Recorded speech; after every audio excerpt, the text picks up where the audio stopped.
ایک دینی جذبہ ہے اور اس کے کتنے بڑے بڑے فضائل ہیں. صحابہ کرام نے اپنے وہ انفرادی دینی جذبات کو بھی قربان کیا اور اللہ کا پیغام لے کے پوری دنیا میں گئے.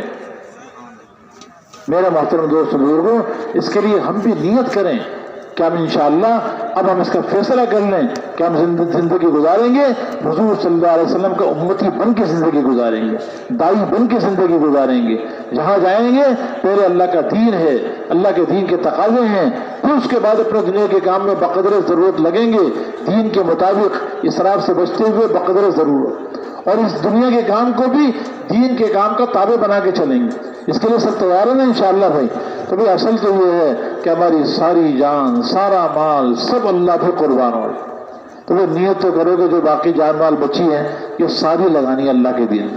یہ ہے ہی اسی لیے ان اللہ اشترا من المؤمنین انفسهم واموالهم بان لهم الجنہ. اللہ نے ایمان والوں کی جان و مال کو جنت کے بدلے خرید لیا.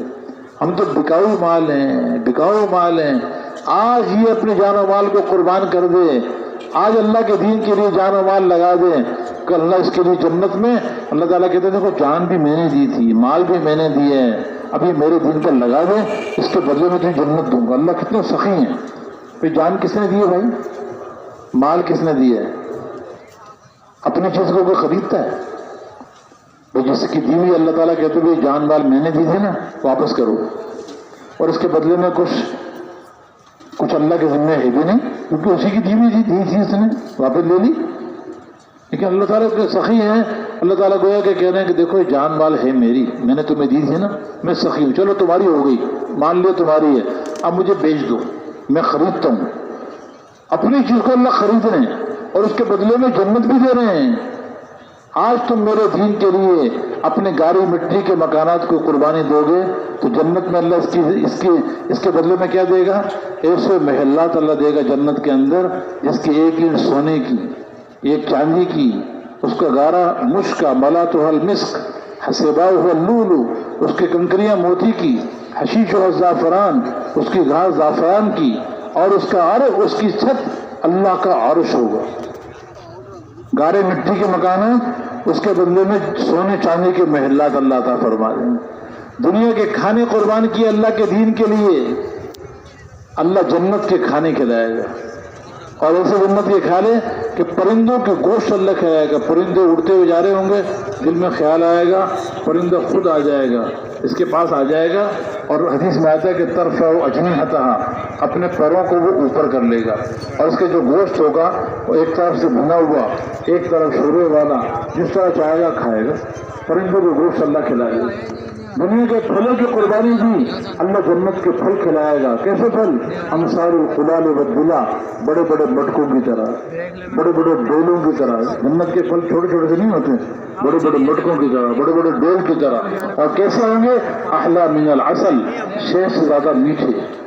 اشد بیاضا من اللبن، دودھ سے زیادہ سفید. اور الین من الزبد، مکھن سے زیادہ نرم. اور اس کے اندر کوئی ہڈی نہیں ہوگی کہ جنتی کو کھاتے کھاتے بیچارے کو کوئی تکلیف ہو، بیچ میں ہڈی ہٹانی پڑے.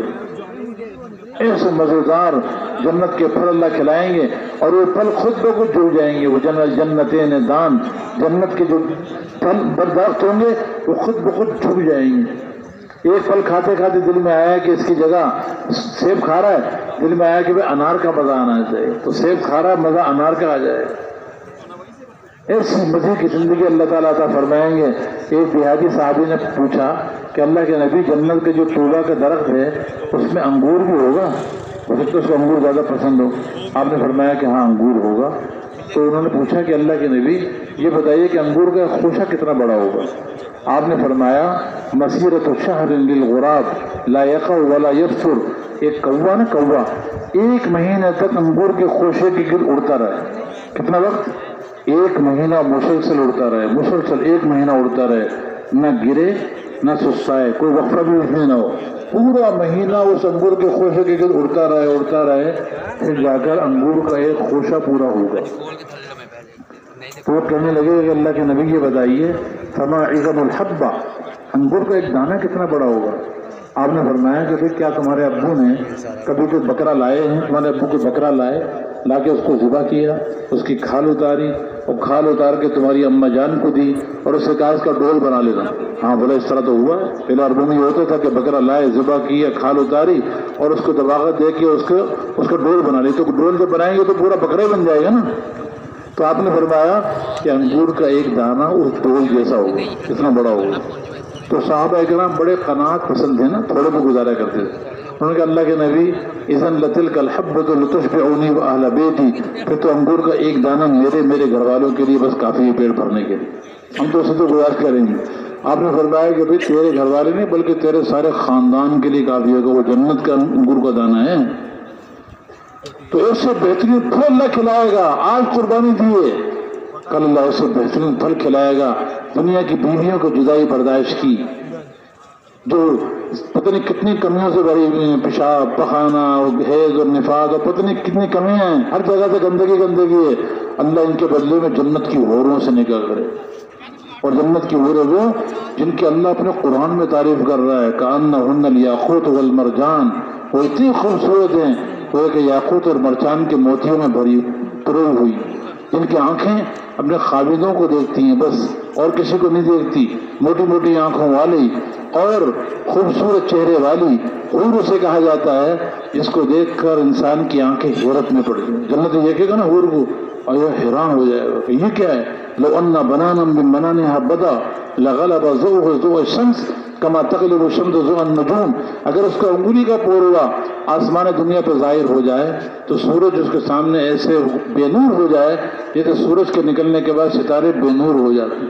اگر وہ دنیا میں جھانک لے، آسمان دنیا میں صرف جھانک لے تو زمین سے لے کے آسمان تک، مشرق سے لے کے مغرب تک، شمال سے لے کے جنوب تک یہ سارے کا سارا جہان خوشبو سے معطر ہو جائے اور یہ سارا کا سارا جہان روشن چمکدار ہو جائے اس کے صرف جھانکنے کی وجہ سے۔ اور اس کو اگر دنیا والے دیکھ لیں، ساری دنیا کے کافر اور دہریے اگر اس کو دیکھ لیں تو بغیر کسی تبلیغ والی کی دعوت کے اللہ پر ایمان لے آئیں کہ جس اللہ نے یہ بنائی ہے وہ واقعی اللہ ہے، ہم اس پر ایمان لے آئیں۔ لو بسقت بسقة في 7 أبحر لعذبت البحار من عذوبة فمها، اگر وہ 7 سمندروں میں تھوک دے، اس میں تھوک نہیں ہے، جنت کی عورت میں تھوک نہیں ہے، ناک سے کوئی گندگی نہیں آتی، پیشاب نہیں آتا، پخانہ نہیں آتا، حیض نہیں آتا، نفاس نہیں آتا، جسم پر کوئی میل نہیں ہے، کچھ بھی نہیں ہے، لیکن بفرض و محال اگر وہ 7 سمندروں میں تھوک دے تو اس کی تھوک کی مٹھاس سے 7 سمندر نیچے ہو جائے۔ اگر زندہ سے بات کرے تو اس کا کلیجہ باہر آ جائے، برداشت نہ کر سکے، مردہ سے بات کرے تو وہ آنکھیں کھول کے بیٹھ جائے کہ یہ کون ہے۔ ایسی جنت کے اللہ نے وہ حوریں بنائی ہیں۔ اور جن دنیا کی اور بیویوں کی جدائی برداشت کرے گا نا اللہ کے دین کے لیے، جنت کی حوروں سے اللہ الگ نکاح کرے گا اور ان دنیا کی عورتوں کو بھی ان کے سرداری بنا کر اور ان سے کئی گنا زیادہ حسن دے کر اللہ ان کے ساتھ بھی نکاح کر دے گا۔ اس لیے گھبرانے کی بات نہیں ہے، انہوں نے جان چھوڑنی نہیں ہے، وہاں پر جا کے بھی یہ وہاں پر بھی جنت کی حوروں کے سردار بنے گی۔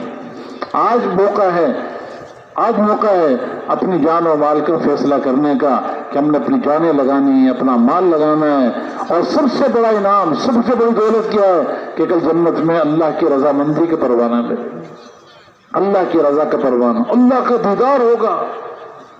جس کے لیے جان لگائی، جس کے لیے مال لگایا، جس کے لیے صلاحیتیں لگائی، گھر گھر لوگوں کو جایا کہ اللہ کو پیغام پہنچایا، جس اللہ کی بڑائی دنیا میں بیان کی ہے، آج اسی وہ اللہ اپنا دیدار کرائے گا، اپنے رضا کا اعلان کرے گا، اور وہ اللہ جنت میں جنت الفردوس میں اعلیٰ مقام عطا فرمائے۔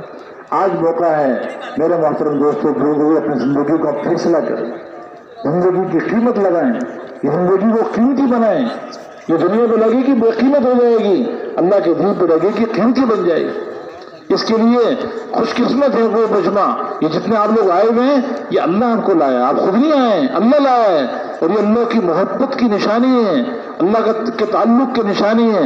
اس لیے اللہ کی اس محبت کی قدردانی یہ ہے کہ اب یہاں اجتماع میں آ گئے ہیں، اب یہاں سے اس کام کو اپنا کام بنا کر جانا ہے، اور اس کے لیے سب سے پہلا قدم یہ ہے کہ 4 مہینے لگا کر پھر اپنے دنیا کے اور کاموں میں لگیں گے۔